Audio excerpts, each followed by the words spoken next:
حضور صلی اللہ علیہ وسلم کا ارشاد ہے ان الشیطان ينفر من البیت الذی یقرأ فیہ سورۃ البقرہ، کہ جس گھر کے اندر سورہ بقرہ پڑھی جائے شیطان بھاگ جاتا ہے جی۔ آج ہم میں سے ہر شخص پریشان ہے جی، یہ جنات ہیں،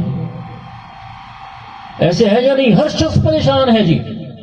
جب قرآن نہیں پڑھیں گے، حضور علیہ السلام فرماتے ہیں جس دل میں قرآن نہیں وہ ویران گھر کی طرح ہے جی۔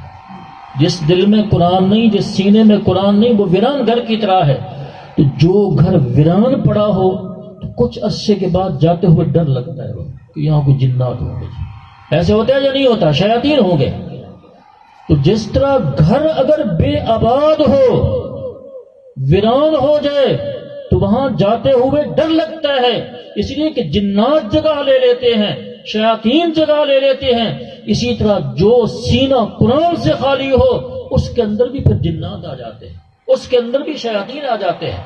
تو ہم اگر چاہتے ہیں کہ ہم جنات سے محفوظ رہیں، ہم شیاطین سے محفوظ رہیں، تو اس کا علاج یہی قرآن ہے، یہ اللہ کا کلام ہے۔ ہم قرآن کریم، پرانے لوگ اب بھی صبح اٹھ کر قرآن کریم کی تلاوت کرتے ہیں، لیکن نوجوان نسل قرآن سے دور ہو رہی ہے۔